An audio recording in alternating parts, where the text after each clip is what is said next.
خونه همون خونه است ولی درا رو بستم رو خودم، از بس که خستم از همه عاشق تنهایی شدم.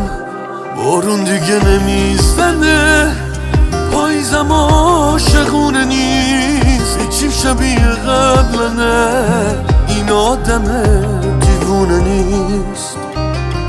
دلتنگ روزای خوبم که خوش بودیم تو هر حالی، یه آتیشای موزیکا، یه جنگل دورمون خالی، چه حالی بود بی خیالی. جا موندم از خودم و از همه دلگیر دلم، خاطره هم یادم بره دیگه چی میمونه ازم. اگه نشه با غم تهرون و شباش کنار بیام، خونه پرش تنها میرم، یه کلبه تو جنگل میسازم.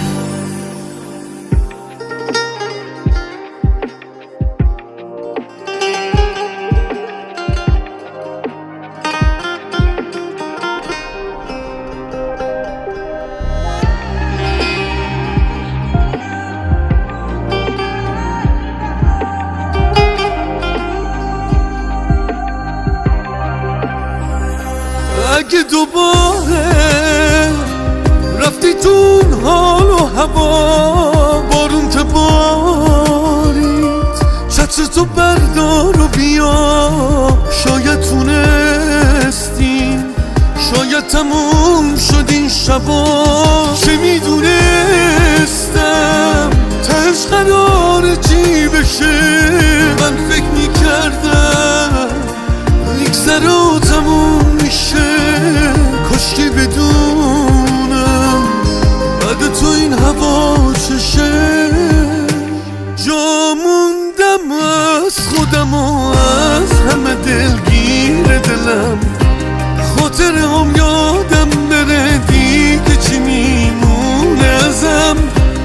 اگه نشه با غم تهرون و شباش کنار بیام، خونه پرش تنها میرم، یه کلبه تو جنگل میسازم. جا موندم از خودم و از همه دلگیر دلم، خاطره هم یادم بره دیگه چی میمونه ازم.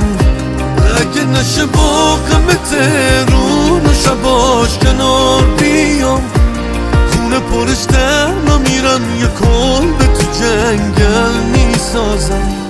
خونه پرش تنها میرم، یه کلبه تو جنگل میسازم.